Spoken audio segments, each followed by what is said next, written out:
इस वीडियो में हम जानने वाले हैं, बात करने वाले हैं एजुकेशनल एडमिनिस्ट्रेशन के बारे में, शैक्षिक प्रशासन के बारे में।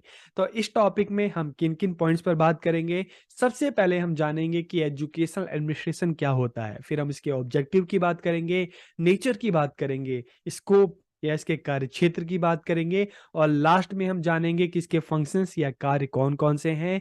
तो हम वीडियो को शुरू करते हैं और सबसे पहले हम जानते हैं एजुकेशनल एडमिनिस्ट्रेशन क्या होता है, शैक्षिक प्रशासन क्या होता है।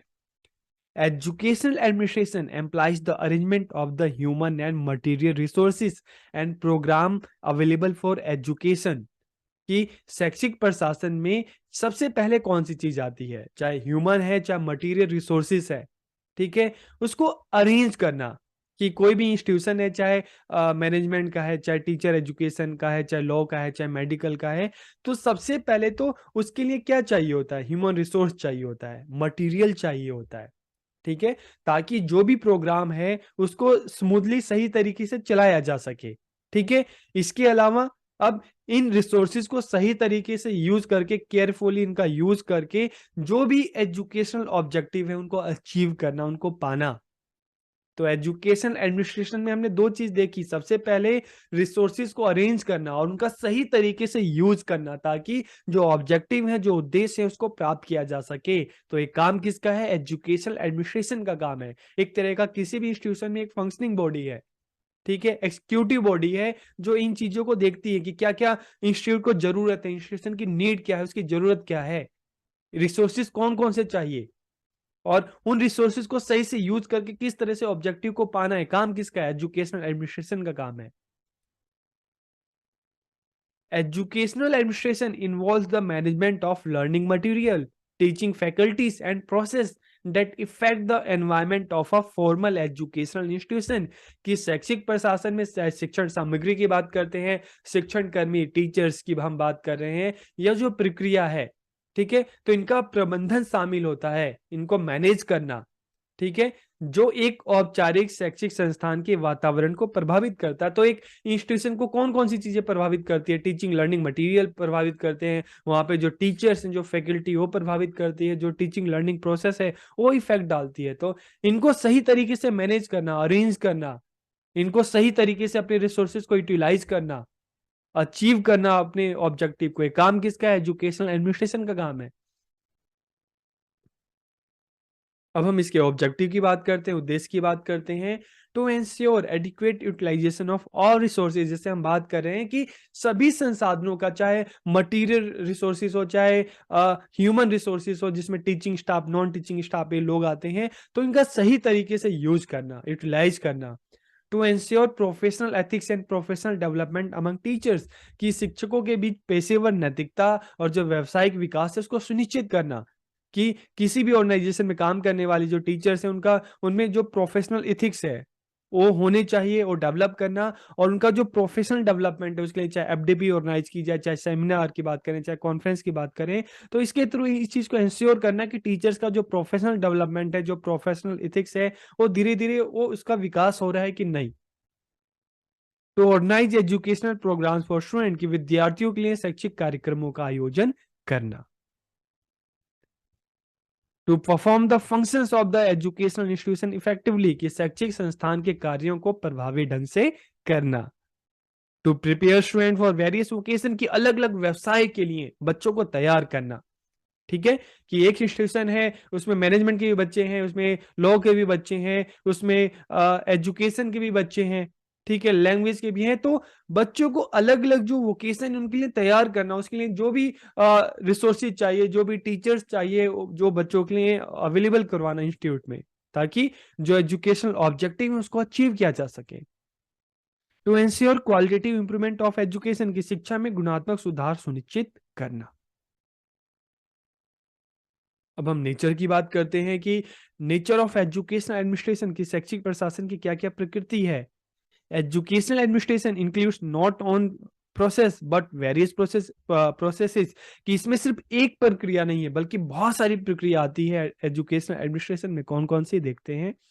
यहाँ पे प्लानिंग है, ऑर्गेनाइजिंग है, स्टाफिंग है, डायरेक्टिंग है, बजटिंग, कंट्रोलिंग, इवेल्युएटिंग, कि यहाँ पे इसका सिर्फ एक काम नहीं होता है, इंस्टीट्यूशन में बहुत सारे काम होते हैं। प्लान भी करना होता है, ऑर्गेनाइज करना होता है, staffing, directing, budgeting, controlling, evaluating, ये सारे जो काम है एजुकेशन एडमिनिस्ट्रेशन के होते हैं। आगे चल के हम इन पे बात करेंगे। Educational administration is a non profit making task, कि शैक्षिक प्रशासन एक गैर लाभकारी कार्य है। तो नॉट प्रॉफिट मेकिंग टास्क कैसे है? क्योंकि एडमिनिस्ट्रेशन का काम प्रॉफिट अर्न करना नहीं होता, बल्कि इंस्टीट्यूशन को जो भी रिसोर्सेज चाहिए, ठीक है, उसको प्रोवाइड कराना, उसको सही तरीके से यूटिलाइज करना। तो इसका काम, जो मेन काम क्या है, मेन ऑब्जेक्टिव क्या है, इंस्टीट्यूशन को सही तरीके से उसको रन करना, सही तरीके से चलाना, जो भी रिसोर्सेज है उसको अरेंज करना, उसका सही तरीके से यूटिलाइज करना। तो इसका मेन जो काम प्रॉफिट नहीं है, बल्कि क्या है, इंस्टीट्यूशन को, संस्थान को सही तरीके से रन करना, सही तरीके से चलाना। और कोई भी इंस्टीट्यूशन अगर सही तरीके से चलेगा, सही तरीके से काम करेगा, प्रॉफिट तो अपने आप होगा। तो इसका मेन पर्पस क्या है, इंस्टीट्यूशन को सही तरीके से चलाना। इट इज अ प्राइमरी या सोशल एंटरप्राइज, की यह मुख्य रूप से एक सामाजिक उद्यम है। एजुकेशनल एडमिनिस्ट्रेशन एक सामाजिक उद्यम है, ठीक है, क्योंकि एक सामाजिक कार्य है। क्यों? क्योंकि हम चाहे एजुकेशन इंस्टीट्यूशन है, स्कूल है, कॉलेज, एक तरह का हम इसको कहते हैं कि सोसाइटी का एक मिनिएचर है, ठीक है, समाज का एक लघु रूप है। यहाँ पे बहुत सारे टीचर्स होते हैं, ठीक है, नॉन टीचिंग स्टाफ है, बच्चे हैं। तो सबको मतलब सबको एक साथ लेके चलना, जो भी रिसोर्सेस है सबको सही तरीके से यूटिलाइज करना। तो सब, जहां पे सबको एक साथ लेके चलने की बात आती है, जहां पे कोऑपरेशन है, कोऑर्डिनेशन है, तो यहाँ पे क्या है, एक सामाजिक कार्य है, एक सामाजिक उद्यम है। क्योंकि जो भी एजुकेशनल एडमिनिस्ट्रेशन है, वो क्या कर रहा है, वो बच्चों के लिए काम कर रहा है, ठीक है, वहां पे पढ़ने वाले बच्चों के लिए काम कर रहा है, अपने रिसोर्सेज को सही तरीके से यूज कर रहा है, ताकि वो बच्चे हैं वो वहां पे सही तरीके से चीजों को सीखें, करें, उसके बाद सोसाइटी में जाके अपनी सर्विसेज दें। तो एक तरह का एक क्या है, एक सोशल उद्यम है, ठीक है। यह मुख्य रूप से एक सामाजिक उद्यम है, एक सोशल एंटरप्राइज है। Educational administration is a science as well as an art, की एक विज्ञान भी है और एक कला भी है। विज्ञान क्यों है? क्योंकि इसमें जो भी एडमिनिस्ट्रेशन के जो लॉस हैं, जो प्रिंसिपल्स हैं, जो रूल्स हैं, उसको यूज किया जा रहा है, उसको अप्लाई किया जा रहा है। लेकिन एक आर्ट भी है, कि इतने सारे लोग होते हैं, टीचिंग स्टाफ है, नॉन टीचिंग स्टाफ है, सबको साथ लेके चलना, सबको मैनेज करना, रिसोर्सेज को अरेंज करना, उसको सही तरीके से यूटिलाइज करना। तो यहाँ पे आर्ट भी है, कि सबको साथ लेके चलना, सबको अलग अलग जो भी लोगों की जो भी अपनी कैपेसिटी होती है, जो स्ट्रेंथ होती है, उनको उस हिसाब से काम देना, काम को टाइम से करवाना। तो ये भी एक आर्ट है। तो साइंस के लॉस भी यूज हो रहे हैं, तो किस तरीके से अलग अलग लोगों को साथ लेके चला जाए, ठीक है, किस तरह से जो स्टाफ है उसको हैंडल किया जाए। तो ये आर्ट भी है और एक साइंस भी है। अब हम बात करते हैं स्कोप ऑफ एजुकेशनल एडमिनिस्ट्रेशन की, इसके कार्य क्षेत्र कहाँ कहाँ है, कहाँ कहाँ ये काम करता है। तो प्री स्कूल एजुकेशन, जो नर्सरी स्कूल्स होते हैं, ठीक है, प्री स्कूल्स होते हैं, वहाँ पे मैनेजमेंट एडमिनिस्ट्रेशन होता है। प्राइमरी स्कूल्स जो होते हैं, प्राथमिक शिक्षा, वहाँ पे हम देखते हैं इसको। Secondary education, higher secondary, higher education, और एजुकेशनल एनजीओ, जो एनजीओ से एजुकेशन में काम करती हैं। तो ये अलग अलग इंस्टीट्यूशन है, एजुकेशनल इंस्टीट्यूशन है, जहाँ पर जो एजुकेशनल एडमिनिस्ट्रेशन है उसका कार्य क्षेत्र है, यहाँ यहाँ ये एडमिनिस्ट्रेशन जो है काम करता है, ठीक है। अब हम फंक्शंस की बात करते हैं, कि एजुकेशनल एडमिनिस्ट्रेशन, शैक्षिक प्रशासन, इसके क्या क्या फंक्शंस हैं। तो सबसे पहला हम देखते हैं प्लानिंग, योजना बनाना, डिसीजन मेकिंग, निर्णय लेना, ऑर्गेनाइजिंग, आयोजित करना, स्टाफिंग, कर्मचारी नियुक्त करना, डायरेक्टिंग, निर्देशित करना, बजटिंग, बजट बनाना, कंट्रोलिंग, नियंत्रण करना, और इवैल्यूएटिंग, मूल्यांकन करना। तो ये अलग अलग इसके फंक्शंस है। तो अब हम एक एक करके इनकी बात करते हैं, ठीक है। तो सबसे पहले अगर हम प्लानिंग की बात करें, तो देखिए, कोई भी एडमिनिस्ट्रेशन है, कोई भी काम अगर आपको पूरा करना है, तो सबसे पहले उसकी प्लानिंग बहुत जरूरी होती है। तो किसी भी एजुकेशनल इंस्टीट्यूशन का जो वहाँ का जो एडमिनिस्ट्रेशन होता है, इंस्टीट्यूशन को सही तरीके से चलाने के लिए, फ्यूचर को ध्यान में रखकर ही डिसीजन लेना होता है। तो सबसे पहले प्लानिंग होती है, कि नेक्स्ट 1 ईयर में इंस्टीट्यूशन को क्या अचीव करना है, क्या टारगेट है, कौन कौन से चैलेंजेस है जिससे निपटना है। नेक्स्ट 1 ईयर के लिए प्लान करना, नेक्स्ट 5 ईयर के लिए प्लान करना, 10 ईयर के लिए प्लान करना, कि हमें एडमिशन बढ़ाने हैं, ठीक है? हमें जो भी नए-नए रिसोर्सेज़ हैं, वो हमें उसको लेना है, उसको परचेज़ करना है, हमें कितने टीचर्स चाहिए, ठीक है? क्या-क्या रिसोर्सेज़ स्कूल को नीड है, तो स्कूल की क्या नीड है, उसको किस तरह से फुलफिलमेंट करना है, उसके लिए प्लानिंग करना। तो ये शॉर्ट टर्म भी हो सकती है, लॉन्ग टर्म भी हो सकती है। तो planning is the basis of successful educational administration, कि योजना सफल शैक्षिक प्रशासन का आधार है। In this process administrator decide in advance what is to be done, कि इस प्रक्रिया में प्रशासक पहले से तय कर लेते हैं कि आगे उन्हें क्या करना है। Under the planning process administrator set goals that are to be achieve during a specific period of time, कि इसमें जो एडमिनिस्ट्रेटर है सबसे पहले एक लक्ष्य को निर्धारित करता है और टाइम भी होता है कि कितने टाइम में हमें उस टारगेट को अचीव करना है। तो प्लानिंग, आपको चीज़ों को अचीव करने के लिए योजना बनाना बहुत ज़रूरी है, कि आपको कैसे करना है, किस तरीके से करना है, कितने रिसोर्सेज चाहिए, कितने ह्यूमन रिसोर्सेज चाहिए, कितने मटेरियल चाहिए, तो ये सारी चीज़ें हैं, ठीक है? फिर ऑर्गेनाइजिंग, प्लानिंग तो किया, उसके बाद क्या करना है, ऑर्गेनाइज करना, आयोजित करना, ठीक है? तो it is concerned with the efficient use of both human and physical resources, की ऑर्गेनाइजेशन में क्या है कि जो ह्यूमन रिसोर्स हैं, कॉलेज में टीचिंग स्टाफ है, नॉन टीचिंग स्टाफ है, और जो फिजिकल रिसोर्सेज, सभी को सही तरीके से यूटिलाइज करना, ठीक है? Organize educational programme and activities to achieve educational objective, की शैक्षिक उद्देश्यों को प्राप्त करने के लिए शैक्षिक कार्यक्रम और गतिविधियों का आयोजन करना, ताकि जो एजुकेशनल ऑब्जेक्टिव है उसको प्राप्त किया जा सके। चाहे कोई प्रोग्राम चलाना, उसको स्मूथली रन करना, उसमें क्या रिसोर्सेज चाहिए, ठीक है? तो इसमें क्या है, organize educational programme and activities to achieve educational objective, run the institution efficiently by properly organizing the planned activities and program, की नियोजित गतिविधियों और कार्यक्रमों को सही प्रकार से आयोजित करके संस्थान को कुशलतापूर्वक चलाना, ठीक है? Whatever plan is made, it is the organization that gives practical form, कि कोई भी योजना बनाई जाती है उसे व्यवहारिक रूप देना ही आयोजन है। तो प्लानिंग में चीजों को प्लान किया जाता है, तो ऑर्गेनाइज में यहाँ पे क्या है कि उस प्लानिंग को क्या करते हैं, उस ऑब्जेक्टिव को पूरा करने के लिए रिसोर्सेज को ऑर्गेनाइज किया जाता है, ठीक है? ताकि जो हमने फ्यूचर के लिए जो प्लान बनाया है, जो टारगेट हमने डिसाइड किया है, उसको अचीव किया जा सके। तो उसके लिए रिसोर्सेज को ऑर्गेनाइज करना। डायरेक्टिंग, निर्देशित करना, यहाँ पे डायरेक्शन आ जाता है, निर्देशन आ जाता है। This function is mainly concern with authorization, की है कार्य मुख्य रूप से प्राधिकरण से संबंधित है।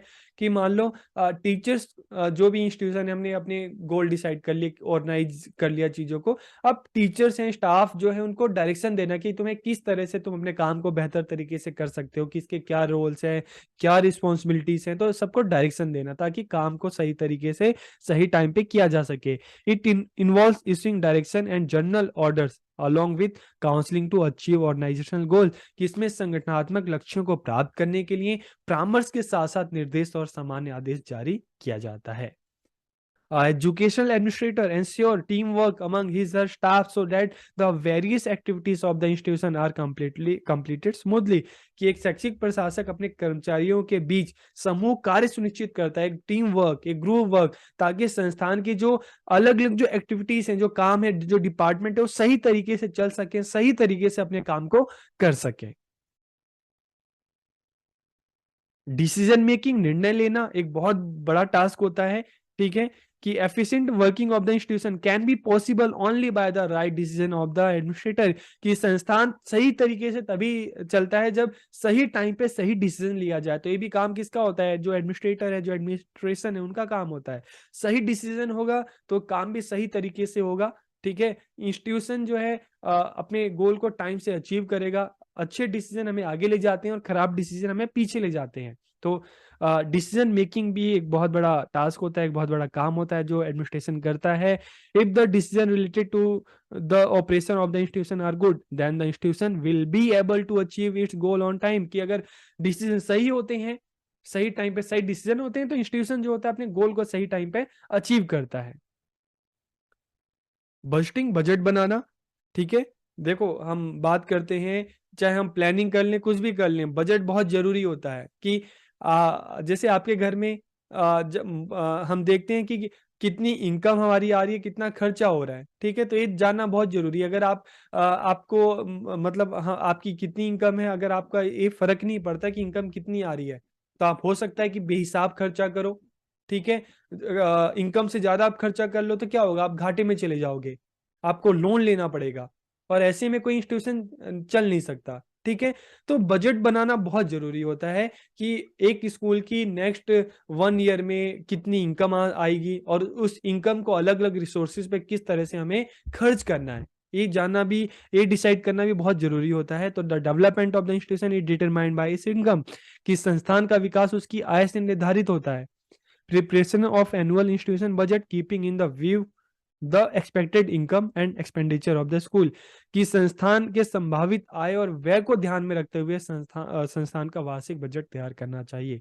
और इसमें भी बैलेंस करना चाहिए कि भाई कितनी इनकम हो रही है उसी हिसाब से तो हमें खर्चा करना है, ठीक है? तो बजट बहुत ज़रूरी होता है। हम प्लान करते हैं तो प्लानिंग में भी जो भी हमारी अचीवमेंट होती है तो हमें रिसोर्सेज़ चाहिए होते हैं, तो रिसोर्सेज़ के लिए हमें इनकम चाहिए होती है, ठीक है? तो अब बजट बनाना बहुत ज़रूरी होता है कि हमें जितनी इनकम आ रही है तो उस इनकम को किस तरह से हम अलग-अलग रिसोर्सेज़ पे हम क्या करें, उसको खर्च कर सकें। कंट्रोलिंग और सुपरवाइजिंग, नियंत्रण या पर्यवेक्षण करना। By proper supervision and control of the education system, the educational administrator carry out the functions of the institution smoothly, कि शैक्षिक प्रशासन शिक्षा प्रणाली के पर्यवेक्षण और उचित नियंत्रण द्वारा ही संस्थान के कार्यों को सुचारू रूप से संपन्न करता है।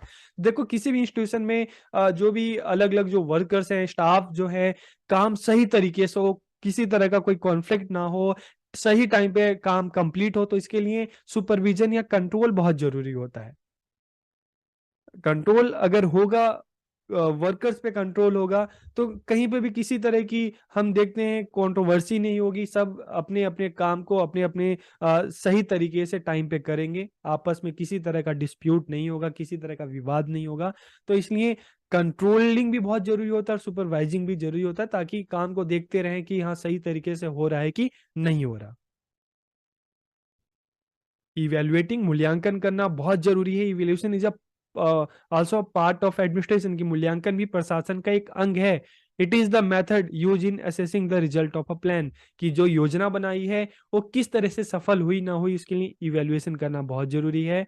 The educational administration evaluates to know whether the personnel and system have helped in achieving the goal that was set out to be achieved, कि शैक्षिक प्रशासन ये जानने के लिए मूल्यांकन करता है कि हमने अभी तक जो गोल डिसाइड किए थे, क्या हम उसको अचीव कर पाए हैं या नहीं कर पाए हैं। अगर मान लो अचीव नहीं कर पाए तो क्या प्रॉब्लम थी जो अचीव नहीं कर पाए, तो इस चीज को असेस करना है। ओके।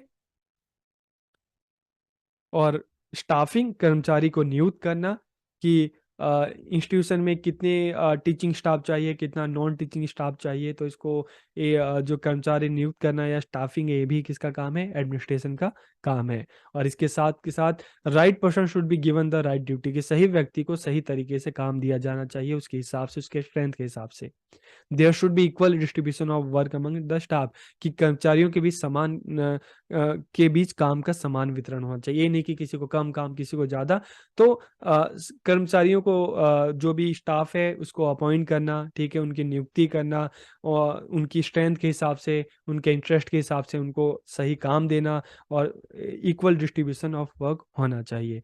तो आज के इस वीडियो में हमने एजुकेशनल एडमिनिस्ट्रेशन के बारे में जाना कि क्या होता है, उसका क्या ऑब्जेक्टिव है, क्या नेचर है, ठीक है, इसका स्कोप क्या है और इसके फंक्शंस कौन-कौन से हैं। तो आपको वीडियो कैसी लगी कमेंट करके ज़रूर बताइए। आप सबका बहुत-बहुत धन्यवाद। इस वीडियो में हम बात करने वाले हैं, जानने वाले हैं, समझने वाले हैं प्रिंसिपल्स ऑफ एजुकेशनल एडमिनिस्ट्रेशन, की एजुकेशनल एडमिनिस्ट्रेशन या शैक्षिक प्रशासन के सिद्धांत कौन-कौन से हैं। तो वीडियो को आखिर तक देखिए।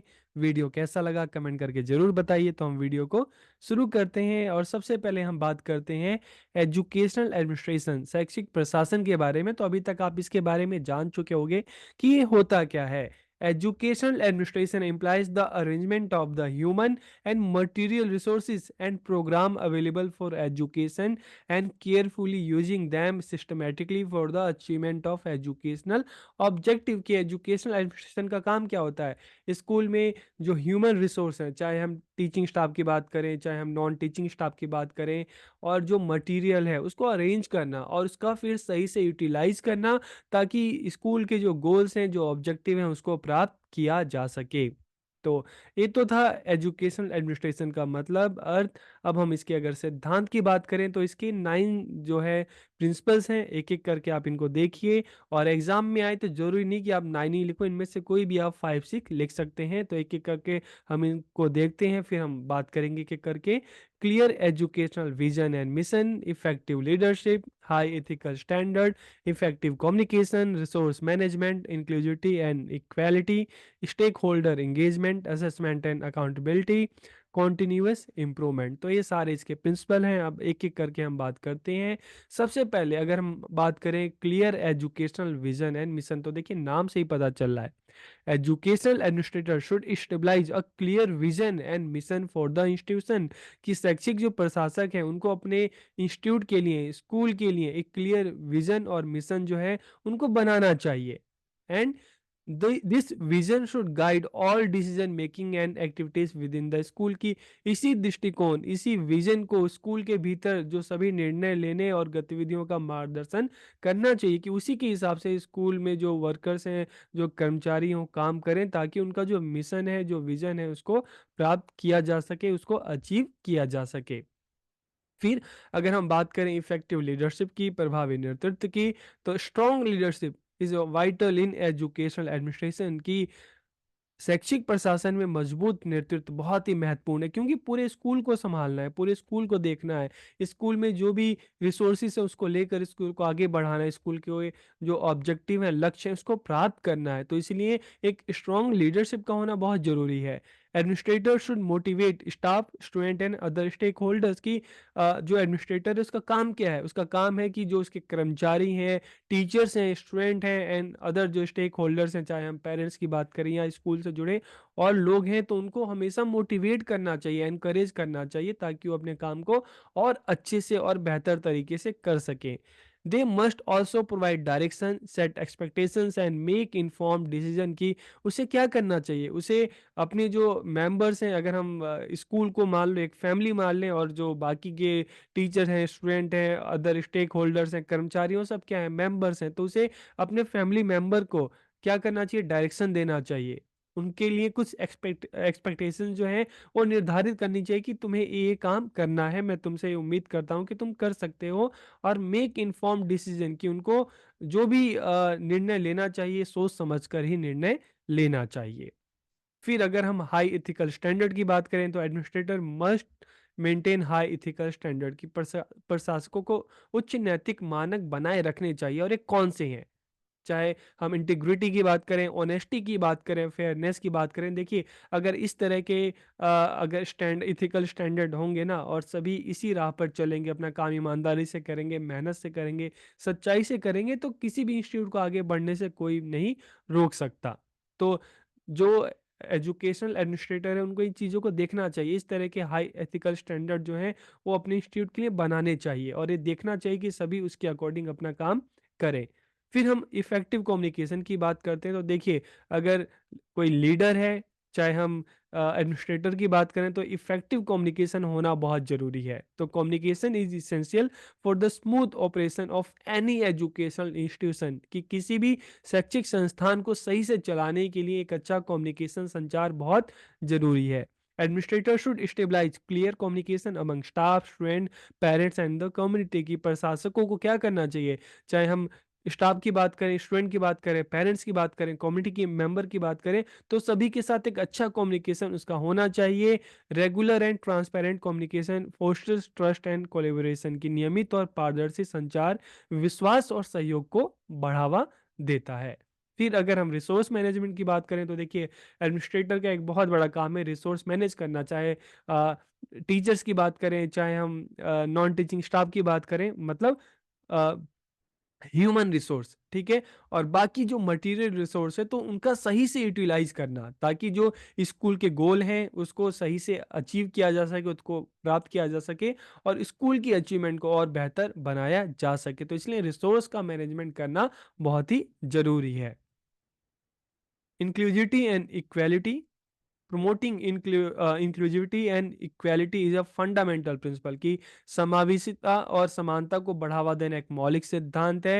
एडमिनिस्ट्रेटर को यह सुनिश्चित करना चाहिए कि सभी विद्यार्थियों को, चाहे वो किसी भी बैकग्राउंड से आए, लेकिन स्कूल में, कॉलेज में उनके साथ किसी तरह की पार्शियलिटी ना हो, सबके साथ सबको इक्वल अपॉर्चुनिटी मिले पढ़ने की, सीखने की, आगे बढ़ने की। तो इस चीज़ को ध्यान में रखना चाहिए।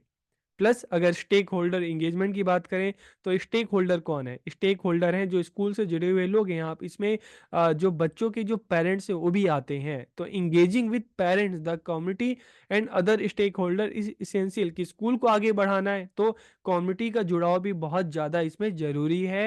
Administrator should involve this group in the decision making process. की स्कूल से रिलेटेड, बच्चों से रिलेटेड कोई भी बड़ा डिसीजन लेना हो तो उसमें कमिटी के मेंबर्स को जोड़ना बहुत ज़रूरी है, ठीक है? उन मेंबर्स को जोड़ना और उनके साथ मिलकर अच्छा डिसीजन लेना, ठीक है? तो ये भी एडमिनिस्ट्रेटर का एक बहुत बड़ा काम है। तो इससे क्या होगा कि कम्युनिटी का एंगेजमेंट स्कूल की तरफ होगा, जो स्कूल के लिए काफ़ी अच्छा है। असेसमेंट एंड अकाउंटेबिलिटी कि टाइम टाइम पे असेसमेंट भी करते रहना चाहिए। चाहे एक एडमिनिस्ट्रेटिव का काम है कि स्कूल में जो टीचर हैं, नॉन टीचिंग स्टाफ है, उनके काम को टाइम टाइम पे असेस करते रहना चाहिए, देखना चाहिए कि वो अपना काम कैसे कर रहे हैं। और सबके लिए अकाउंटेबिलिटी, जवाबदेही डिसाइड करनी चाहिए कि किसकी, एक टीचर की अकाउंटेबिलिटी उसके बच्चों के लिए अच्छा पढ़ाना, अच्छा सिखाना, ठीक है? इसी तरह से नॉन टीचिंग जो स्टाफ हैं, ठीक है, चाहे लाइब्रेरियन की बात करें, चाहे आईटी जो एक्सपर्ट हैं उनकी बात करें, उनका काम है कि अपने एरिया में इस काम सही से करना। तो हर किसी की अकाउंटेबिलिटी अगर निर्धारित होगी तभी वो अपना काम बेहतर करेंगे, अपना रिजल्ट बेहतर देंगे। फिर कॉन्टिन्यूअस इंप्रूवमेंट की बात करें, निरंतर सुधार की बात करें, तो educational institution must remain committed to continuous improvement. कि क्या करना चाहिए? शैक्षिक संस्थानों को निरंतर सुधार के लिए प्रतिबद्ध रहना चाहिए। और ये भी जिम्मेदारी किसकी है? स्कूल एडमिनिस्ट्रेटर की। Administrator should regularly evaluate programme and action and take step as necessary to enhance the quality of education. की लगातार उसको देखना चाहिए, ऑब्जर्व करना चाहिए, सुपरवाइज करना चाहिए। और जहाँ पे भी लगे कि नहीं इम्प्रूवमेंट ज़रूरी है तो इम्प्रूवमेंट लगातार करते रहना चाहिए, तभी वो अपने इंस्टीट्यूशन को आगे लेकर बढ़ सकता है। तो इस वीडियो में हमने बात की, हमने जाना कि प्रिंसिपल्स ऑफ एजुकेशनल एडमिनिस्ट्रेशन क्या क्या होते हैं। तो वीडियो आपको कैसा लगा कमेंट करके ज़रूर बताइए। आप सबका बहुत बहुत धन्यवाद। इस वीडियो में हम जानने वाले हैं, बात करने वाले हैं और समझने वाले हैं strength and weakness of educational administration. की शैक्षिक प्रशासन की ताकत क्या है, उसकी कमजोरियां क्या हैं, इसी पर इस वीडियो में हम बात करेंगे, समझेंगे, जानेंगे। तो वीडियो को आखिरी तक देखिए। वीडियो कैसा लगा कमेंट करके ज़रूर बताइए। तो सबसे पहले हम अगर बात करें स्ट्रेंथ ऑफ एजुकेशनल एडमिनिस्ट्रेशन की, शैक्षिक प्रशासन की ताकत क्या है। Organizational efficiency, resource management, leadership development, policy implementation, continuous improvement and community engagement। ये इसकी स्ट्रेंथ है, इसकी ताकत है। अब हम एक एक करके इन पर बात करते हैं। सबसे पहले अगर हम ऑर्गेनाइजेशनल एफिशिएंसी की बात करें, संगठनात्मक दक्षता की बात करें, तो effective educational administration ensure that institution work efficiently. कि प्रभावी शैक्षिक प्रशासन ये सुनिश्चित करता है कि संस्थान जो है अपना काम बहुत ही अच्छे से करे। This helps in the smooth functioning of the institution. की इससे संस्था के सुचारू संचालन में मदद मिलती है। तो पहला क्या हो गया? ऑर्गेनाइजेशनल एफिशिएंसी, ताकि ऑर्गेनाइजेशन में काम अच्छे तरीके से हो। फिर resource management, administrator play a crucial role in managing resources such as human capital, finances and facilities. की प्रशासक मानव पूंजी, वित्त और सुविधाओं जैसे संसाधनों के प्रबंधन में महत्वपूर्ण भूमिका निभाते हैं। और proper resource allocation enhances the overall quality of education. की उचित संसाधन आवंटन शिक्षा की समग्र गुणवत्ता को बढ़ाते हैं। तो रिसोर्स मैनेजमेंट इनकी दूसरी स्ट्रेंथ हो गई कि स्कूल में जो भी रिसोर्सेज हैं, चाहे हम ह्यूमन रिसोर्स की बात करें, चाहे हम मटेरियल रिसोर्स की बात करें, तो उसका सही से एलोकेशन करना, उसको सही से यूज करना। फिर leadership development, educational administration provides opportunity for leadership development among educators and administrator की शैक्षिक प्रशासन शिक्षकों और प्रशासकों के बीच नेतृत्व विकास के अवसर प्रदान करते हैं। Strong leadership is essential for the success of any educational institution की किसी भी एजुकेशनल इंस्टीट्यूशन की बात करें, हम संस्थान की बात करें, अगर एक अच्छी लीडरशिप रहेगी, एक स्ट्रॉन्ग लीडरशिप रहेगी, तभी वो इंस्टीट्यूशन आगे बढ़ेगा।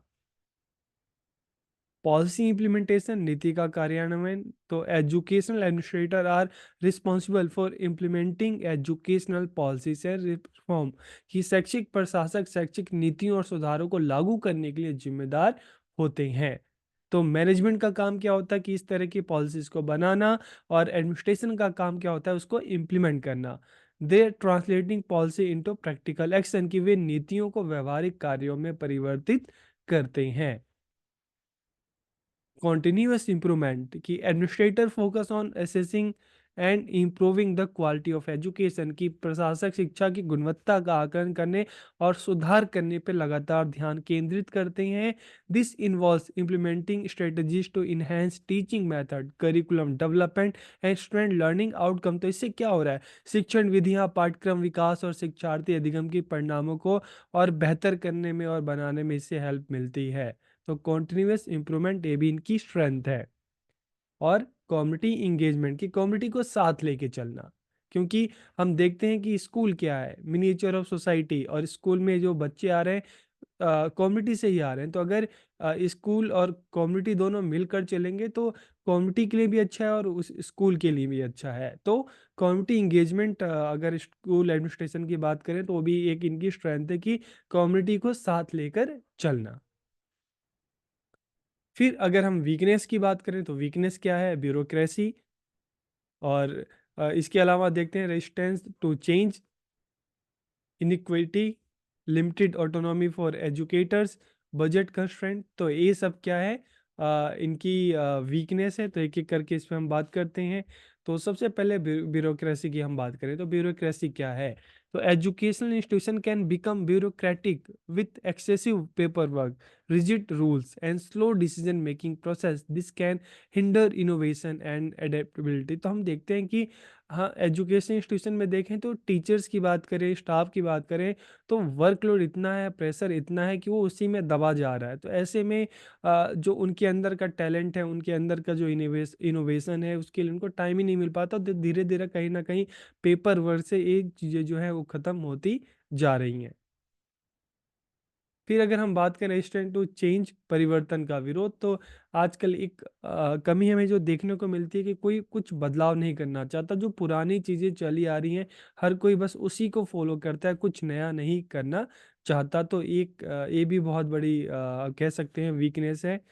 और इनिक्विटी की अगर बात करें, असमानता की बात करें, तो एडमिनिस्ट्रेटिव डिसीजन में contribute to inequities in the institution such as unequal distribution of task among teacher. तो बहुत जगह देखा है कि एडमिनिस्ट्रेशन की बात करें तो एक प्रॉब्लम ये है कि पार्शियलिटी भी कह सकते हैं, ठीक है, कि किसी को लोड ज़्यादा दे दिया, किसी को लोड कम दे दिया, तो इस तरह की भी दिक्कतों का सामना करना पड़ता है।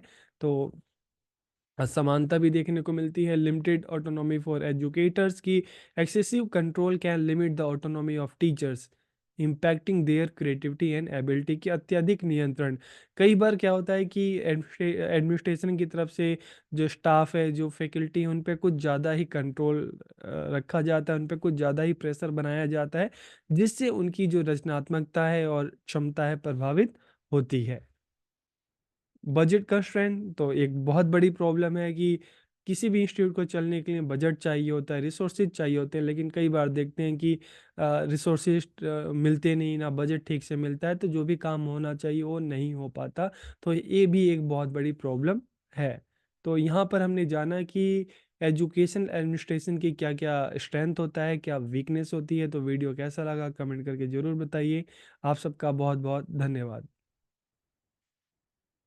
एक क्वेश्चन जो अक्सर हमें कंफ्यूज कर देता है, हमें परेशान कर देता है कि एडमिनिस्ट्रेशन क्या है, मैनेजमेंट क्या है, दोनों में क्या डिफरेंस है।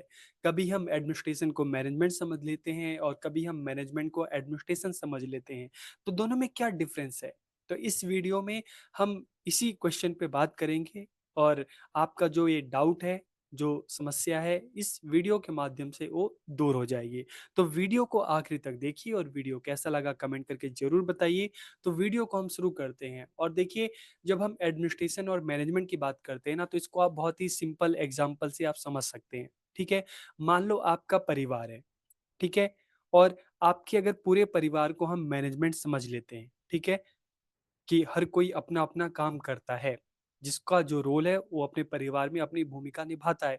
तो आपका पूरा परिवार क्या हो गया? मैनेजमेंट हो गया, प्रबंधन हो गया। लेकिन आपके पूरे परिवार में जो घर का मुखिया होता है, उसका क्या काम होता है? उसका काम डिसीज़न लेने का काम होता है, ठीक है? डिसीज़न लेना और घर के जो सभी सदस्य हैं, उनको रोल असाइन करना कि किसका क्या काम है, ठीक है? तो अगर हम घर के मुखिया को कहें, तो वो हो गया एडमिनिस्ट्रेशन, ठीक है? तो यहाँ से आप मैनेजमेंट और एडमिनिस्ट्रेशन के बीच में आप संबंध समझ सकते हैं कि घर के सभी सदस्य हैं, वो मैनेजमेंट है, सबका अलग-अलग काम सबको मिला है और हर कोई अपना काम कर रहा है। लेकिन घर का मुखिया कौन है? एडमिनिस्ट्रेटर, ठीक है? घर का मुखिया का संबंध किससे? एडमिनिस्ट्रेशन से, प्रशासन से है, जो पूरे घर की ज़िम्मेदारी सँभाल रहा है, जो सबको काम असाइन कर रहा है, ठीक है?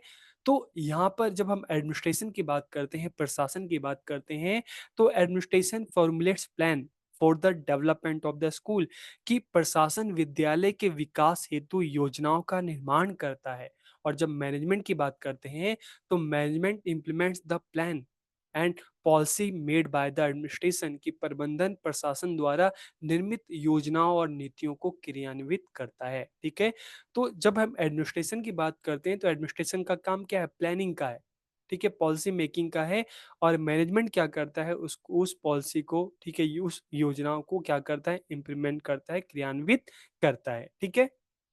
आगे, school administrator take decision related to long term planning for the development of the school, कि विद्यालय प्रशासक विद्यालय के विकास हेतु दीर्घकालीन योजना से संबंधित निर्णय लेते हैं कि अगले 1 साल में क्या करना है, 2 साल में क्या करना है, 5 साल में क्या करना है, किस तरह से स्कूल को आगे बढ़ाना है। और जब हम मैनेजमेंट की बात करते हैं, तो मैनेजमेंट क्या करता है? School manager take decision related to day activities in the school, विद्यालय प्रबंधक विद्यालय में जो दिन प्रतिदिन की जो क्रियाएँ हैं, उससे संबंधित निर्णय लेते हैं, ठीक है? तो जो एडमिनिस्ट्रेशन क्या कर रहा है, स्कूल के लिए, कॉलेज के लिए, किसी इंस्टीट्यूशन के लिए एक लॉन्ग टर्म प्लानिंग करता है, ठीक है? लेकिन जो मैनेजमेंट है, जो डे टू डे एक्टिविटीज़ हो रही है, उसको देख रहे हैं, ठीक है? उसको आगे बढ़ा रहे हैं, सही तरीके से काम हो रहा है कि नहीं, उसको देख रहे हैं, ठीक है?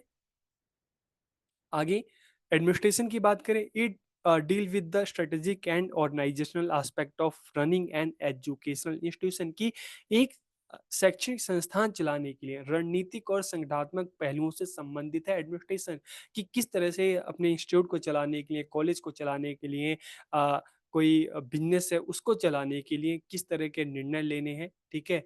तो इससे संबंधित जो काम है वो कौन करता है? एडमिनिस्ट्रेशन करता है। और जब मैनेजमेंट की बात करते हैं, तो management ensure that the school run smoothly, ठीक है? कि मैनेजमेंट प्रबंधन जो है सुनिश्चित करता है कि विद्यालय स्थापित जो जो एडमिनिस्ट्रेशन के थ्रू जो दिशा निर्देश जारी हुए हैं, ठीक है? तो मैनेजमेंट जो है इस चीज़ को एंश्योर करता है कि जो दिशा निर्देश हैं, जो नियम है, जो कानून है, जो प्रक्रियाएँ हैं, उसका पालन सही तरीके से हो। तो मैनेजमेंट क्या कर रहा है? डे टू डे जो एक्टिविटीज़ है उसको देख रहा है, ठीक है?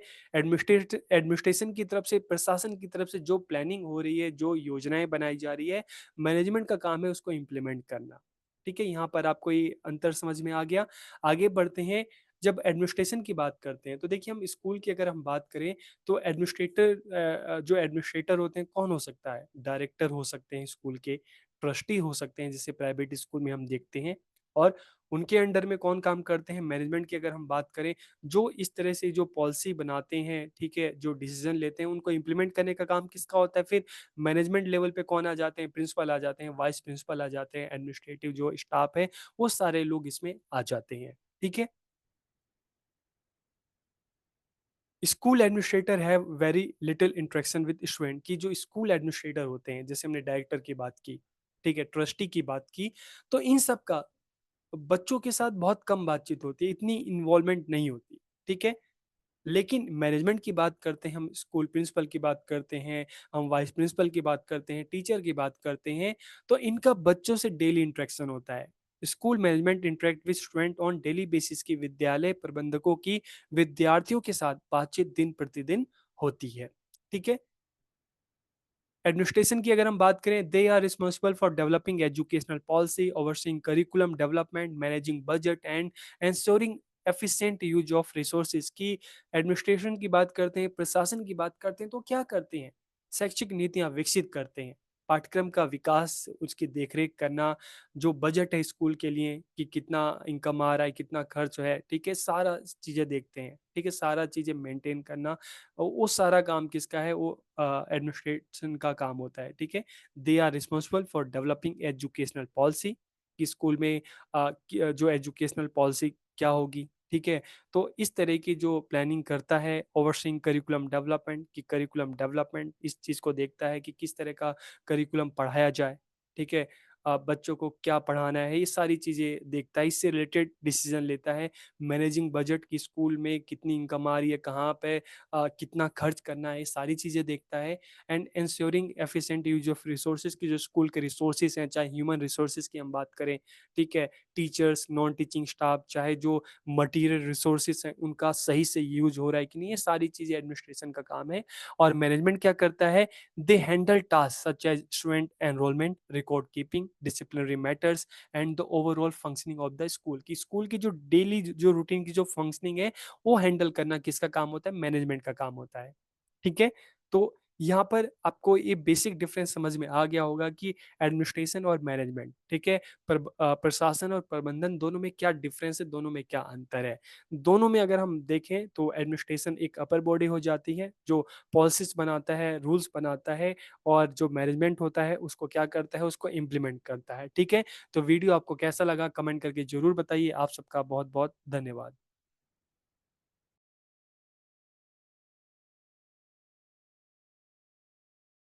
आप में से काफ़ी सारे स्टूडेंट्स ऐसे हैं जिन्होंने अपनी स्कूलिंग प्राइवेट स्कूल से कंप्लीट की होगी। काफ़ी सारे स्टूडेंट्स ऐसे भी हैं जिन्होंने अपनी स्कूलिंग गवर्नमेंट स्कूल से कंप्लीट की, और काफ़ी सारे स्टूडेंट ऐसे भी हैं जिन्होंने अपनी स्कूलिंग सेमी गवर्नमेंट से कंप्लीट की। सेमी गवर्नमेंट का मतलब है कि ऐसे स्कूल जो प्राइवेट तो हैं लेकिन उनको गवर्नमेंट की तरफ से भी फंड दिया जाता है, जैसे डीएवी स्कूल हो गया। और इन स्कूल्स की अपनी अलग अलग एडमिनिस्ट्रेशन बॉडी भी है। कुछ स्कूल्स सीबीएसई से एफिलेटेड होते हैं, कुछ आईएससी से एफिलेटेड होते हैं, कुछ स्कूल्स एनआईओएस से एफिलेटेड होते हैं, और बहुत सारे स्कूल ऐसे होते हैं जो स्टेट बोर्ड से एफिलेटेड होते हैं, चाहे यूपी बोर्ड हो गया, चाहे बिहार बोर्ड हो गया, चाहे राजस्थान बोर्ड हो गया, हरियाणा बोर्ड हो गया, तमिलनाडु बोर्ड हो गया। और इन स्कूल्स में जो करिकुलम फॉलो किया जाता है, जो टेक्स्ट बुक होती है, उसके लिए भी अलग इंस्टीट्यूट होते हैं, जैसे एनसीईआरटी नेशनल लेवल पे है और स्टेट लेवल पे है एससीईआरटी। तो आज के इस वीडियो लेक्चर में हम इन्हीं चीज़ों की बात करेंगे। हम अलग अलग जो स्कूल्स हैं, टाइप्स ऑफ स्कूल्स हैं, उसकी बात करेंगे। जो अलग अलग एडमिनिस्ट्रेशन बॉडी हैं, हम उसकी बात करेंगे। तो आप वीडियो को ध्यान से देखिए और आखिरी तक देखिए, और कोई भी क्वेश्चन हो, कोई भी डाउट हो तो कमेंट करके आप ज़रूर पूछ सकते हैं, और वीडियो अच्छी लगे तब भी अपना फीडबैक ज़रूर दे सकते हैं। तो हम वीडियो को स्टार्ट करते हैं। टाइप्स ऑफ स्कूल्स, विद्यालयों के प्रकार। तो सबसे पहले हम देखते हैं गवर्नमेंट स्कूल, सरकारी विद्यालय। फिर गवर्नमेंट एडेड प्राइवेट स्कूल्स के सरकारी सहायता प्राप्त निजी विद्यालय, कि ऐसे निजी विद्यालय जिनको गवर्नमेंट की तरफ से सहायता मिलती है, गवर्नमेंट की तरफ से उनको फाइनेंशियल हेल्प मिलती है। फिर प्राइवेट स्कूल्स, निजी विद्यालय। तो ये तीन जो है ये अलग अलग विद्यालयों के प्रकार हैं, और आप में से बहुत सारे स्टूडेंट कोई गवर्नमेंट से पढ़ा होगा, कोई प्राइवेट से पढ़ा होगा, और कोई गवर्नमेंट एडेड स्कूल से आप सब पढ़कर आए होंगे।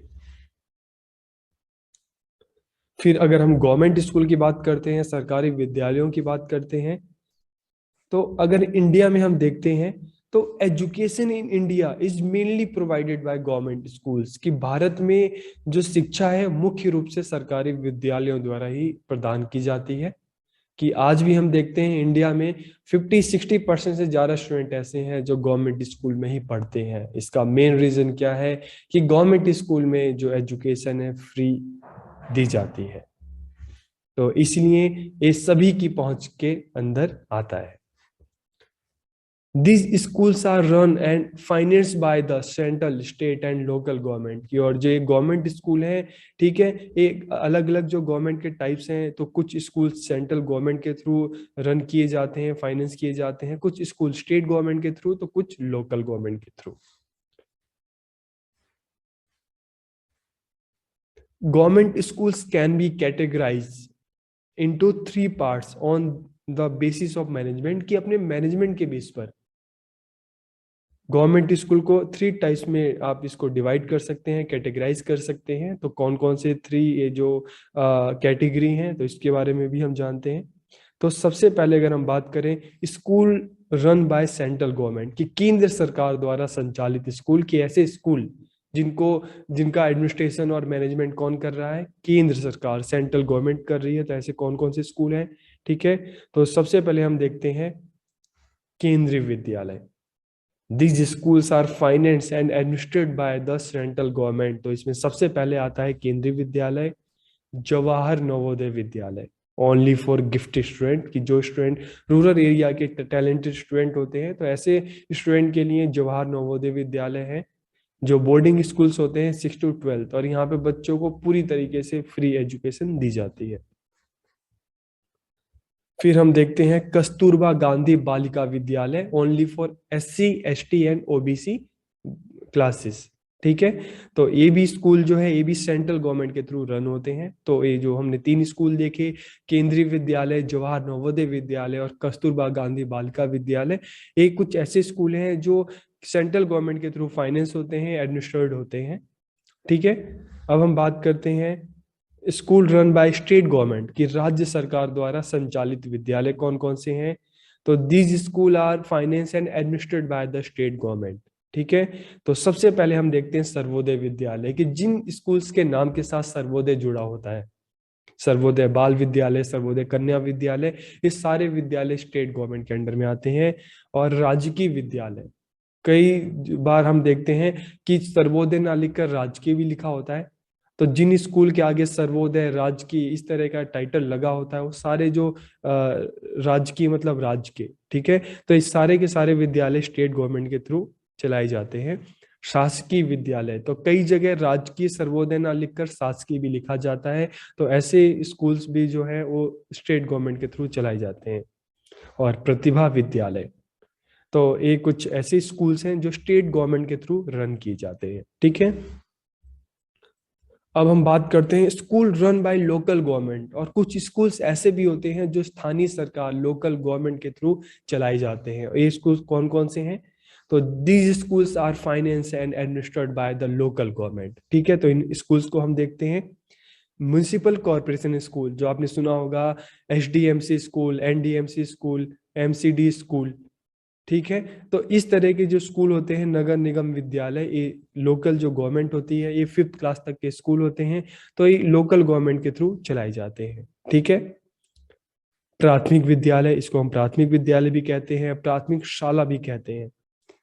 तो ये कुछ ऐसे स्कूल हैं जो लोकल गवर्नमेंट के थ्रू चलाए जाते हैं। इसके अलावा दिल्ली की बात करें तो दिल्ली में NDMC का जो स्कूल है, जिसको हम कहते हैं नवयुग, तो नवयुग स्कूल, ये 12th क्लास तक है, लेकिन ये भी जो लोकल गवर्नमेंट है NDMC, new Delhi municipal corporation, उसके थ्रू चलाया जाता है। तो कुछ स्कूल जो ऐसे भी होते हैं, जैसे हम नाम देख रहे हैं कि जो लोकल गवर्नमेंट है, जो डिस्ट्रिक्ट लेवल पे काम करती है, स्थानीय स्तर पर काम करती है, उनके थ्रू स्कूल्स रन किए जाते हैं। अब हम बात करते हैं गवर्नमेंट एडेड स्कूल। अब गवर्नमेंट स्कूल का तो हमने देख लिया कि उसके 3 टाइप्स हैं, उनके एडमिनिस्ट्रेशन और फाइनेंस के बेस पर हमने देखा कि सेंट्रल गवर्नमेंट के स्कूल, स्टेट गवर्नमेंट के स्कूल और लोकल गवर्नमेंट। अब हम बात करते हैं गवर्नमेंट एडेड प्राइवेट स्कूल, कि ऐसे school, these are usually charitable trust run schools that receive partial funding from the government, की आमतौर पर धर्मार्थ ट्रस्ट द्वारा संचालित स्कूल होते हैं, जिन्हें सरकार की तरफ से भी फाइनेंशियल सपोर्ट मिलता है। तो ये स्कूल कौन कौन से हैं, DAV school, Kerala education society, Andhra education society, संत निराकारी गर्ल्स सीनियर सेकेंडरी स्कूल, इसके अलावा तमिल से भी होते हैं। ठीक है, तो इस तरह से बहुत सारे स्कूल ऐसे भी होते हैं जो ट्रस्ट के थ्रू चलाए जाते हैं, लेकिन उनको गवर्नमेंट की तरफ से भी फंड दिया जाता है, तो ऐसे स्कूल्स को कहते हैं गवर्नमेंट एडेड प्राइवेट स्कूल्स। आप इनकी लिस्ट भी गूगल में चेक कर सकते हैं। अब हम बात करते हैं private school. These schools do not receive any aid from government. इन विद्यालयों को सरकार से कोई सहायता नहीं मिलती। Private schools have been stabilised since the British rule in India, कि जब इंडिया में ब्रिटिश रूल हुआ करता था उस टाइम से प्राइवेट स्कूल चल रहे हैं। अकॉर्डिंग टू करंट एस्टिमेट, कि आज की बात करें तो तकरीबन इंडिया में 29% स्टूडेंट ऐसे हैं जो प्राइवेट स्कूल में जाकर एजुकेशन ले रहे हैं। The medium of instruction in such schools in English, की प्राइवेट स्कूल में मैक्सिमम हम मोस्टली देखते हैं कि जो मीडियम ऑफ इंस्ट्रक्शन होता है वो अंग्रेजी होता है, इंग्लिश होता है। ठीक है, और mainly private on school carry the title, और ये प्राइवेट स्कूल है अपने नाम के साथ कौन सा टाइटल लगाते हैं? पब्लिक, जैसे दिल्ली पब्लिक स्कूल, दीप पब्लिक स्कूल। तो इस तरह से ये ज्यादातर जो स्कूल है अपने नाम के साथ, मैक्सिमम स्कूल नाम के साथ पब्लिक का टाइटल लगाते हैं। ठीक है, अब हम देखते हैं curriculum and school education board, कि ये सारे स्कूल तो हमने देख लिए, लेकिन यहाँ पे इन स्कूल्स में कौन सा करिकुलम फॉलो होता है और इन स्कूल में जो है कौन सा बोर्ड है। ठीक है, जो इनको कंट्रोल करता है, जो इनको एफिलिएशन देता है, जो इनको परमिशन देता है, तो इसको भी हम देखते हैं। तो सबसे पहले state government board of education, राज्य शिक्षा बोर्ड, जैसे यूपी बोर्ड हो गया, बिहार बोर्ड हो गया, राजस्थान बोर्ड हो गया, हरियाणा बोर्ड हो गया। तो इस तरह से हर स्टेट के अपने एजुकेशन बोर्ड होते हैं। ठीक है, तो एक हो गया state government board of education, राज्य शिक्षा बोर्ड, फिर सीबीएसई। बहुत सारे स्कूल जो होते हैं जिनको एफिलिएशन कहाँ से मिलता है? सीबीएसई के थ्रू। तो central board of secondary education, केंद्रीय माध्यमिक शिक्षा बोर्ड, तो सीबीएसई भी एक बोर्ड है। इसके बाद हम देखते हैं ISC, Indian school certificate, council for Indian school certificate examination, तो ये भी एक बोर्ड है जो 10th 12th के एग्जाम्स कंडक्ट करवाता है। ठीक है, भारतीय विद्यालय प्रमाण पत्र परीक्षा परिषद। इसके अलावा एनआईओएस, जहाँ से स्टूडेंट 10th और 12th कोरस्पॉन्डेंस से करते हैं। इसके अलावा बहुत सारे वर्कशॉप प्रोग्राम जो है एनआईओएस करवाता है। तो एनआईओएस भी एक बोर्ड है, एजुकेशन बोर्ड। राष्ट्रीय मुक्त विद्यालय शिक्षा संस्थान। इसके अलावा आप सब जब स्कूल्स में हो गए तो आपने एनसीईआरटी का नाम सुना होगा, स्कूल की बुक्स में लिखा रहता है। ठीक है, और स्टेट लेवल पे एससीईआरटी। तो सेंट्रल लेवल पे जो एजुकेशन प्लानिंग पॉलिसी जो ये बनाने का काम किसका है? एनसीईआरटी का है, करिकुलम डेवलप करना बनाना। और स्टेट लेवल पे जो एजुकेशन में जो रिसर्च का काम है, ट्रेनिंग का काम है, वो किसका है? एससीईआरटी का। ठीक है, आपने एनसीईआरटी की बुक्स देखी होंगी, और स्टेट लेवल पे जो इस तरह के जो बुक्स बनाने का काम होता है वो एससीईआरटी का होता है। तो ये अलग अलग स्कूल एजुकेशन बोर्ड और जो करिकुलम हमने देखा कि करिकुलम भी बनाना इनका काम होता है, और अलग अलग स्कूल एजुकेशन बोर्ड्स के बारे में हमने देखा। तो आपको ये वीडियो लेक्चर कैसा लगा? आप कमेंट करके अपनी राय जरूर दीजिएगा। आप सबका बहुत बहुत धन्यवाद।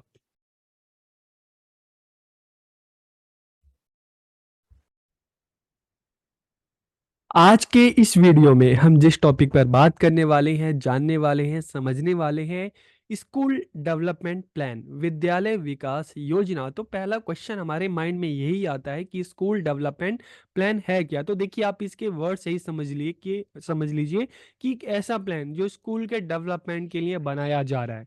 स्कूल के डेवलपमेंट के लिए प्लान बनाया तो जा रहा है, लेकिन अब दूसरा क्वेश्चन आता है कि इस प्लान को बनाता कौन है। तो जाहिर सी बात है, जब स्कूल की बात हो रही है तो स्कूल से जुड़े हुए लोग ही इस प्लान को बनाते होंगे। तो स्कूल से जुड़े हुए लोग कौन से हैं? तो टीचर हैं, स्टूडेंट हैं, इसके अलावा जो सोसाइटी के मेंबर्स हैं, क्योंकि बच्चे कहाँ से स्कूल में आ रहे हैं? सोसाइटी से आ रहे हैं, तो जो बच्चों के पेरेंट्स हैं। इसके अलावा जो उस एरिया के एमपी एमएलए जो हैं वो भी इसके मेंबर्स हो सकते हैं। ठीक है, तो इस तरह से विद्यालय विकास योजना, स्कूल डेवलपमेंट प्लान तैयार किया जाता है, ताकि स्कूल को और बेहतर बनाया जा सके। स्कूल में काम जो है, ठीक है, और बेहतर हो सके और स्कूल के जो गोल हैं उसको अच्छे से अचीव किया जा सके, तो इसलिए इस प्लान को बनाया जाता है। तो इस वीडियो में हम इसी प्लान के बारे में जानेंगे, समझेंगे। तो वीडियो को आखिरी तक देखिए। वीडियो कैसा लगा कमेंट करके जरूर बताइए। तो हम वीडियो को शुरू करते हैं और सबसे पहले हम बात करते हैं स्कूल डेवलपमेंट प्लान के बारे में। तो school development plan is also known as school improvement plan, की विद्यालय विकास योजना को विद्यालय सुधार के रूप में भी जाना जाता है। मतलब इसका मेन पर्पस क्या होता है कि स्कूल में इम्प्रूवमेंट लाना, ठीक है, स्कूल में जो काम चल रहा है उसको पहले से और बेहतर करना, अगर कहीं पे कुछ कमियां हैं तो उसको ठीक करना। तो इसलिए तो इस तरह के प्लान बनाए जाते हैं। It is a strategic document that outlines how a school can enhance it's overall performance, की एक स्ट्रेटेजिक डॉक्यूमेंट है जिसमें किस चीज की बात की जाती है कि स्कूल अपने परफॉर्मेंस को और बेहतर कैसे बना सकता है। It outlined the goals, priorities and action the school takes to meet the educational needs of its student, की इसमें क्या किया जा रहा है, एक आउटलाइन बनाई जा रही है, ठीक है, कि किस तरह से स्कूल जो है अपने बच्चों की जो एजुकेशनल नीड्स है, ठीक है, उसको अचीव कर सकता है, उसको प्राप्त कर सकता है। और जैसे हमने बात की कि अपनी परफॉर्मेंस को कैसे और बेहतर कर सकता है, तो इसीलिए स्कूल डेवलपमेंट जो प्लान है, विद्यालय विकास योजना बनाई जाती है। तो it serve as a road map for the development of the school over a specific period, की एक निश्चित टाइम में, एक पीरियड में 1 ईयर का हो सकता है, 2 ईयर का हो सकता है, 3 ईयर का हो सकता है, कि एक विशिष्ट अवधि में विद्यालय के विकास के लिए एक रोड मैप के रूप में कार्य करता है। कौन? School development plan. The process of creating an SDP का मतलब school development plan involves collaboration among school administrator, teacher, parents and other stakeholder। जैसे हमने बात की कि जब हम इस स्कूल डेवलपमेंट प्लान की बात करते हैं तो इसके मेंबर कौन कौन होते हैं, ठीक है। इसमें किसका पार्टिसिपेशन होता है? तो टीचर्स का होता है, प्रिंसिपल का होता है, बच्चों के जो पेरेंट्स हैं उनका होता है, बच्चों का होता है, बाकी उस एरिया के जो रिप्रेजेंटेटिव हैं, चाहे हम एमएलए की बात करें, एमपी की बात करें, वो भी इसमें शामिल हो सकते हैं। अब हम बात करते हैं process of school development plan की। स्कूल डेवलपमेंट प्लान का क्या प्रोसेस है? तो सबसे पहले हम देखते हैं असेसमेंट, फिर गोल सेटिंग, फिर एक्शन प्लानिंग, फिर resource allocation, monitoring and evaluation, involvement of stakeholders, communication and transparency, review and revision, final report and accountability, continuous improvement। तो ये इसका एक प्रोसेस है। अब एक एक करके हम इस पर बात करते हैं। तो देखिए, जब हम कोई भी प्लान बनाते हैं ना, तो हमें पता होना चाहिए कि हम प्लान क्यों बना रहे हैं। तो उसके लिए क्या करना चाहिए? तो उसके लिए सबसे पहले हम क्या करना चाहिए? असेसमेंट, ठीक है, to assess the comprehensive needs of the school and identify its strength and weakness, की सबसे पहला क्या करना चाहिए कि स्कूल की नीड्स क्या है, स्कूल की स्ट्रेंथ क्या है, स्कूल की वीकनेस क्या है, इसको असेस करना चाहिए और इसी के बेस पर फिर प्लान करना चाहिए। तो सबसे पहले क्या काम है? To assess the comprehensive needs of the school and identify its strength and weakness. और उसके बाद दिस इवैल्यूएशन में इंक्लूड एकेडमिक परफॉर्मेंस, की इस इवैल्यूएशन में स्कूल की एकेडमिक परफॉर्मेंस आ जाती है कि कैसी है, teachers evaluation, student feedback and other analysis, इस बेस पर, ठीक है, स्कूल का असेसमेंट किया जाता है और उसके बाद असेस करने के बाद गोल सेट किया जाता है, ठीक है। आपने असेस किया, ठीक है, अपने आप को, स्कूल ने खुद को असेस किया कि कहाँ पे इंप्रूवमेंट की जरूरत है और फिर उसी के बेस पर गोल को सेट किया जाता है। Stabilize specific, measurable, achievable, relevant and time bound goal based on the finding from the needs assessment, की असेसमेंट के बेस पर जो भी फाइंडिंग हुई उसी के बेस पर गोल को सेट करना। This goal should address areas where improvement is needed, की इन लक्ष्यों में उन क्षेत्रों को संबोधित किया जाए जहां सुधार की आवश्यकता है, ठीक है। हमने असेस कर लिया, अब गोल भी सेट कर लिया, उसके बाद अब क्या करेंगे? एक्शन प्लानिंग, ठीक है, कि गोल को अचीव कैसे करना है। तो एक्शन प्लानिंग में क्या आएगा? Develop a detailed plan of action to achieve the set goal, कि निर्धारित लक्ष्यों को प्राप्त करने के लिए एक विस्तृत कार्य योजना विकसित करना। Specify the strategies, activities and resources needed to implement the plan, कि अब इस प्लान को इम्प्लीमेंट करने में, ठीक है, स्ट्रेटजी बनाना, क्या क्या एक्टिविटीज होंगी और कितना रिसोर्स चाहिए होगा, तो इस चीज के लिए implement the plan. Assign responsibilities and timeline for each action, की प्रत्येक कार्य के लिए जो भी प्लान किया गया है, ठीक है, तो हर कार्य के लिए क्या टाइम एक पीरियड होना चाहिए, 6 मंथ, 1 ईयर, 2 ईयर, तो ये भी पहले से ही डिसाइड करना। एक्शन प्लानिंग हो गई। अब बात आता है रिसोर्स एलोकेशन, ठीक है। Determine the budget and resource required to support the action plan, की कार्य योजना का समर्थन करने के लिए कितना बजट चाहिए, कितना संसाधन चाहिए, ठीक है। तो रिसोर्स को एलोकेट करना, इसमें दो तरह के रिसोर्स आ सकते हैं, देखिए, ह्यूमन रिसोर्स भी आ सकता है, ठीक है, कैपिटल मनी भी आ सकती है, और जो स्कूल में जो फिजिकल रिसोर्सेस हैं वो भी इसमें आ सकते हैं। This includes funding, staff allocation and any external resources और partnership needed, कि इसमें फंडिंग, स्टाफ आवंटन और आवश्यक कोई भी बाहरी संसाधन या भागीदारी शामिल हो सकती है। फिर मॉनिटरिंग एंड इवेल्युएशन, ठीक है, एक्शन प्लानिंग भी हो गई और रिसोर्स एलोकेशन भी हो गया। अब देखना कि काम जो भी गोल डिसाइड किए हैं उसको पाने के लिए, उसको अचीव करने के लिए जो भी काम हो रहा है, ठीक है, तो उसको लगातार मॉनिटर करना, लगातार इवैल्यूएट करना। Stabilise the system for ongoing monitoring and evaluation of the SDP progress, की स्कूल डेवलपमेंट प्रोग्राम, उसकी प्रोग्रेस को चेक करने के लिए। मान लो हमने टाइम पीरियड दिया कि 1 ईयर में हमें इसको अचीव करना है, तो अब ये थोड़ा ना कि आप 1 ईयर के बाद ही देखोगे, बीच बीच में आप क्या करोगे, मॉनिटरिंग करोगे, इवैल्यूएट करोगे, ठीक है, देखोगे कि काम ठीक से चल रहा है कि नहीं, जो टारगेट हमने डिसाइड किया है उसको अचीव करने के लिए सब ठीक से काम कर रहे हैं कि नहीं। तो लगातार मॉनिटरिंग होगी, इवैल्यूएशन होगा, और उसी के बेस पर अगर कुछ नीड है, ठीक है, कुछ प्लान करना है तो प्लान होगा। तो इस तरह का मॉनिटरिंग और इवैल्यूएशन के लिए क्या किया जा सकता है, परफॉर्मेंस मैट्रिक्स बनाई जा सकती है कि अपना काम ठीक से सब कर रहे हैं कि नहीं, और फीडबैक मैकेनिज्म भी हो सकता है कि फीडबैक टाइम टू टाइम लेना। और इसके अलावा इन्वॉल्वमेंट ऑफ स्टेक होल्डर्स की, हितधारकों की भागीदारी, ठीक है, तो इंगेज और relevant stakeholders such as teacher, school staff, parents and student in the development and implementation of the SDP, के एसडीपी के डेवलपमेंट के लिए, इम्प्लीमेंटेशन के लिए जो भी स्टेक होल्डर्स हैं इनको साथ लाना, ठीक है। Collaboration and involvement from all parties are crucial for the plan success, की योजना की सफलता के लिए सभी पक्ष, सभी स्टेक होल्डर्स, ठीक है, इनका सहयोग और भागीदारी बहुत जरूरी है। साथ ही साथ communication and transparency ensure that the school community is aware of the SDP goal and progress, की चीज को इंश्योर करना कि जो स्कूल जो कम्युनिटी है, ठीक है, चाहे स्कूल के लोग हैं, ठीक है, चाहे सोसाइटी के मेंबर्स हैं, कि विद्यालय समुदाय एसडीपी के लक्ष्य और प्रगति से अवगत है कि नहीं। Regularly communicate updates, achievements and any necessary adjustment to keep stakeholders inform, की हितधारकों को सूचित रखने के लिए, ठीक है, अपडेट करना, उपलब्धियों और किसी भी आवश्यक समायोजन के बारे में नियमित रूप से संवाद होना चाहिए। देखिए, जब हम किसी गोल पर काम करते हैं ना, किसी गोल को अचीव करने के लिए काम करते हैं, तो जितने भी मेंबर्स होते हैं, जितने भी टीम के लोग होते हैं, सबके साथ कम्युनिकेशन होना बहुत जरूरी है। और ट्रांसपेरेंसी, जो भी चीजें हो रही हैं, ठीक है, एक दूसरे को बताना, ट्रांसपेरेंसी, पारदर्शिता होना बहुत जरूरी होता है, तभी हम अपने गोल को अचीव कर सकते हैं। फिर आता है रिवीजन एंड रिव्यू, की समीक्षा और संशोधन।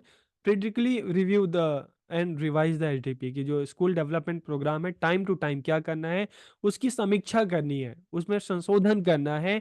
This allows the school to adapt to changing needs, priorities and circumstances, की यह विद्यालय को बदलती जरूरतों, प्राथमिकताओं और परिस्थितियों के अनुरूप ढलने की अनुमति देता है।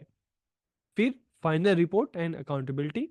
At the end of the HDP implementation period, prepare a final report that summarizes the outcome, challenges and lesson learned, की HDP के कार्यान्वयन अवधि के अंत में एक अंतिम रिपोर्ट तैयार करें, जिसमें परिणामों, चुनौतियों और सीखे गए सबक का एक तरह का सारांश हो। Share this report with stakeholder to maintain transparency and accountability, की पारदर्शिता और जवाबदेही बनाने के लिए, रखने के लिए जितने भी स्टेक होल्डर्स हैं सबके साथ इसको शेयर करना। और फिर कॉन्टिन्यूअस इंप्रूवमेंट, निरंतर सुधार। Use the lesson learn from each STB cycle to inform the development of subsequent plan, ठीक है, आपने असेस किया, गोल बनाया, एक्शन प्लान बनाया, उसको अचीव करने के लिए आपने प्रयास किया, ठीक है, लास्ट में रिपोर्ट भी बनाई, तो उस रिपोर्ट से हमें पता चला कि कितना हमने अचीव किया, कहाँ पे इम्प्रूवमेंट की ज़रूरत है। तो इस तरह से जब एक एसटीपी साइकिल खत्म होता है तो लगातार इस तरह का कॉन्टिन्यूस इंप्रूवमेंट होना चाहिए। चलो, एक गोल अचीव किया, फिर से प्लान बनाओ दूसरे गोल के लिए, उसको अचीव किया, तो इस तरह से लगातार कॉन्टिन्यूसली क्या क्या होना चाहिए, इंप्रूवमेंट होते रहना चाहिए, लगातार सुधार होते रहना चाहिए, तभी तो स्कूल अपनी परफॉर्मेंस को और बेहतर कर सकता है। तो this ongoing process of improvement ensure that the school is continually involving and responding to changing educational needs। की सुधार की जो ये सतत प्रक्रिया है ना, यह सुनिश्चित करती है कि विद्यालय लगातार विकसित हो रहा है और बदलती शैक्षिक आवश्यकताओं पर प्रतिक्रिया दे रहा है। ठीक है, तो इस तरह से हमने देखा कि प्रोसेस में assessment, goal setting, action planning, resource allocation, monitoring and evaluation, involvement of stakeholders, communication and transparency, review and revision, final report and accountability and continuous improvement is इसका एक प्रोसेस था। तो वीडियो आपको कैसा लगा comment करके जरूर बताइएगा। आप सबका बहुत बहुत धन्यवाद।